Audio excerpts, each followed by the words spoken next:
2026년 6월 18일 목요일 매일 성경 묵상을 시작하겠습니다. 오늘 하나님의 말씀은 고린도전서 11장 25절로 29절의 말씀입니다.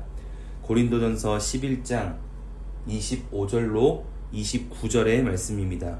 식후에 또한 그와 같이 잔을 가지시고 이르시되 이 잔은 내 피로 세운 새 언약이니 이것을 행하여 마실 때마다 나를 기념하라 하셨으니 너희가 이 떡을 먹으며 이 잔을 마실 때마다 주의 죽으심을 그가 오실 때까지 전하는 것이니라. 그러므로 누구든지 주의 떡이나 잔을 합당하지 않게 먹고 마시는 자는 주의 몸과 피에 대하여 죄를 짓는 것이니라. 사람이 자기를 살피고 그 후에야 이 떡을 먹고 이 잔을 마실지니 주의 몸을 분별하지 못하고 먹고 마시는 자는 자기의 죄를 먹고 마시는 것이니라.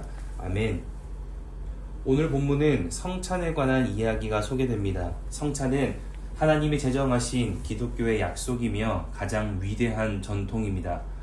그런데 오늘날에 이르며 이 성찬에 대한 의미가 많이 사라졌습니다. 왜냐하면 성찬에 참여하는 그리스도인들의 그 마음에 그 어떤 감동도 느끼지 못하기 때문입니다. 하지만 성찬을 절대 무시할 수 없는 이유가 있다면 우리 기독교는 성찬을 통해 이어져 왔다는 것입니다. 예수님은 25절에 성찬을 행할 때마다 나를 기념하라고 말씀하셨습니다. 여기에 기념하라는 이 헬라어는 상기시켜 기억하라는 말로써 다르게 표현하자면 이전에 있었던 그때를 기억해 내라는 것입니다. 그래서 성찬을 할 때마다 우리가 기억해내야 하는 것은 예수님의 십자가의 목적이고 이유입니다. 그래서 성찬을 할 때마다 그리스도인들은 믿음이 있든지 없든지 뜨겁든지 차갑든지 예수님의 십자가의 사랑과 그 복음의 이야기를 듣고 또 듣게 되며 신앙을 또 한 번 돌이켜봅니다. 그래서 성찬을 통하여 우리 기독교는 이어져 올 수 있었던 것입니다. 그러니 성찬의 말씀을 살피며 우리가 먼저 기억해야 할 것은 성찬은 우리 기독교를 이어지게 만든 위대한 전통이라는 것을 기억하며 내가 어떤 상황에 있든지 예수님의 사랑과 십자가의 사건을 다시 돌이켜 보아야 합니다. 그렇지 않으면 성찬은 아무런 힘이 없게 됩니다.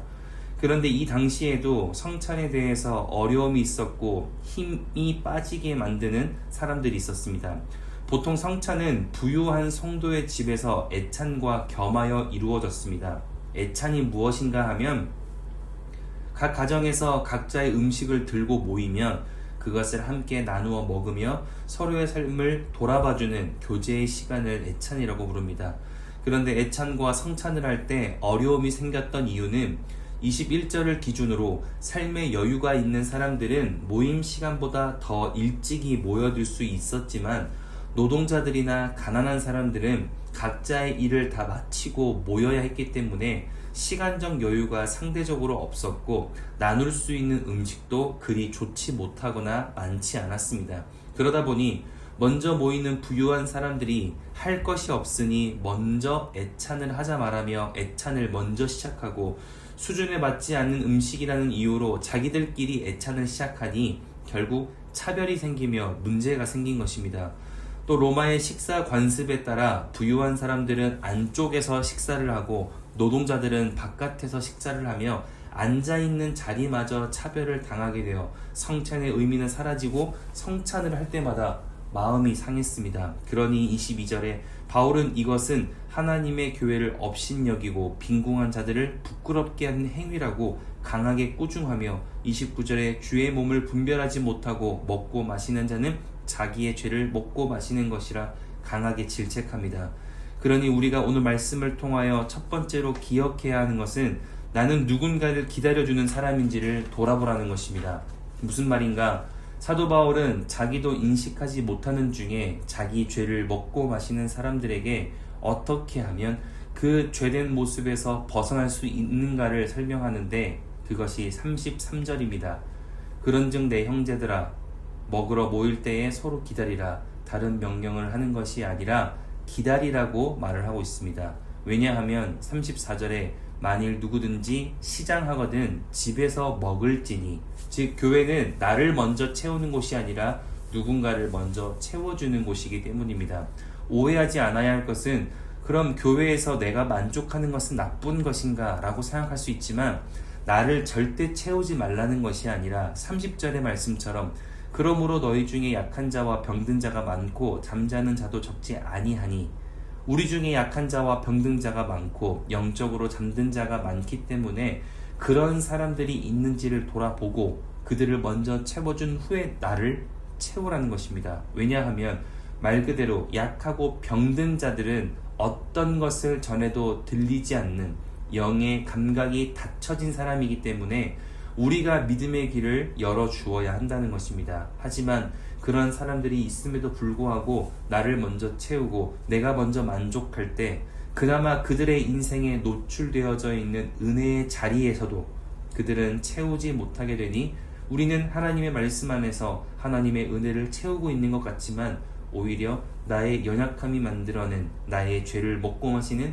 어리석은 행위를 하게 되는 것입니다. 이처럼 우리는 하나님이 제정하신 성찬에서도 나의 죄를 발견하는 연약함을 가지고 있습니다. 그러니 오늘 말씀을 통하여 첫 번째로 나는 누군가를 기다려주는 사람인지를 돌아보고 그렇지 못하다면 다른 누군가를 위하여 기도하며 기다려줄 수 있는 믿음의 결단이 있기를 바랍니다. 기다리지 않고 무언가를 채우는 것은 나의 죄이지만 기다려주고 무언가가 채워지는 것은 반드시 하나님의 은혜가 될 것이기 때문입니다. 하나님의 은혜를 채워내는 복된 오늘이 될 수 있기를 주의 이름으로 축복합니다. 마지막 두 번째로 기억해야 할 것은 나는 하나님의 의도와 다른 것을 남기고 있는 것은 없는가 그것을 돌아봐야 한다는 것입니다. 앞서 말씀을 나눈 것처럼 이 세상의 기독교가 이어져 올 수 있던 것은 성찬 때문입니다. 성찬은 단순한 기독교 예식이 아니라 그리스도와 그의 십자가와 죄를 가진 우리가 연결되어 구원을 완성하는 믿음의 과정이요 살아계신 하나님의 역사하심의 순간이기 때문입니다. 하지만 우리는 성찬을 통하여 나를 위한 하나님의 구원의 역사를 남기지 못하고 사람의 즐거움과 사람의 따분함을 남길 때가 있습니다. 성찬에 참여하기 전부터 성찬에 대한 의심과 무기력과 무관심으로 참여하는 것입니다. 그래서 사도 바울은 말합니다. 28절에 사람이 자기를 살피고 그 후에야 이 떡을 먹고 이 잔을 마실지니 내가 성찬에 참여하는 그 마음부터 하나님의 마음을 담아내지 못하는데 어떻게 하나님이 역사하시는 이 성찬이 힘이 있겠느냐. 하지만 23절의 말씀처럼 이 성찬은 주께 받은 것이기에 반드시 우리를 되살릴 힘이 있으니 사람은 자기를 살피고 성찬에 참여할 때 그 안에 담아진 대로 하나님의 은혜를 경험하게 될 것이라 강조합니다. 그러니 말씀을 기억하며 오늘 하루 우리는 이것을 확인할 수 있어야겠습니다. 나는 누군가를 기다려주는 사람인가 아니면 나부터 채우는 사람인가? 그리고 나는 하나님의 의도와 다른 것을 남기고 있는가 아니면 하나님의 계획을 남기고 있는가? 하나님이 나에게 허락하신 삶은 함께 예배하며 함께 구원받는 삶입니다. 하나님은 절대 동역자 없이 이 땅에서의 삶을 인도하지 않으시고 동역자 없이 하나님 나라의 삶을 절대 완성하지 않으십니다. 왜냐하면 하나님을 예배하는 자들과 즐거움과 그 기쁨을 함께 누리길 원하시고 그러기 위하여 이 세상만을 창조하신 것이 아니라 하나님과 함께 즐거워할 사람을 만드셨습니다. 그래서 하나님은 내가 영적으로 죽어있을 때는 동역자를 통하여 나를 깨우시고 살려내십니다.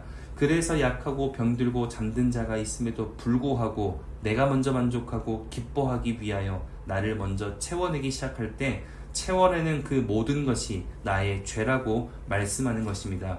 그렇게 하나님의 계획이 아닌 나의 죄를 채우고 남길 때 하나님의 의도와 또 다른 삶, 하나님과 관계없는 기쁨으로 행복해하는 우리의 오늘, 우리의 일상이 되는 것입니다.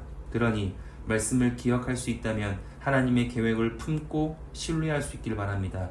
연약하고 병들고 잠든 자들을 먼저 돌아볼 수 있길 바랍니다. 먼저 채우지 않고 기다려주는 자의 삶을 하나님은 절대 외면하지 않으시고 함께 즐거워하고 함께 기뻐하며 함께 구원받는 삶으로 반드시 인도하시고 무엇보다 채워지지 않을까 초조하지 않도록 속히 이루실 것이라 믿습니다. 그렇게 오늘 하루가 남의 것까지 탐내며 나의 죄를 채우고 나의 죄를 남기는 날이 아니라 하나님의 말씀을 남기고 하나님의 뜻을 이루어내는, 하나님을 기념하는 복된 목요일 될 수 있기를 주의 이름으로 축복합니다. 기도하겠습니다. 사랑이신 아버지 하나님, 말씀으로 우리의 삶을 또 한번 결단하게 하시니 감사합니다. 우리는 예수님이 친히 제정하신 그 성찬마저도 나의 죄로 만들어내는 연약함을 갖고 살아갑니다. 나를 도우시는 하나님께서 그렇게 이 하나님이 만드신 이 인생과 이 세상을 그렇게 나의 연약함을 채우며 살지 않도록 하나님을 바라볼 수 있는 믿음을 주시고, 하나님과 함께 살아갈 때 하나님이 허락하신 그 구원의 기쁨을 날마다 느끼며 살아갈 수 있도록 우리의 삶을 축복하여 주시옵소서. 그렇게 인도하실 주님께 감사와 찬양을 드리며, 이제는 우리 주 예수 그리스도의 은혜와 하나님의 사랑하심과 성령의 내주교통 역사하심이, 하나님이 기념하신 성찬의 역사를 기억하며 내 삶의 자리에서 하나님의 말씀을 남겨내기로 결단하고 돌아가는, 함께 예배하는 모든 하나님의 사람들 머리 위에, 그리고 멀리 해외군의 지방에 있는 가족들, 우리 교회 환우들과 우리 교회와 복중의 생명까지 이제로부터 영원토록 함께 하옵시기를 간절히 축원하옵나이다. 아멘.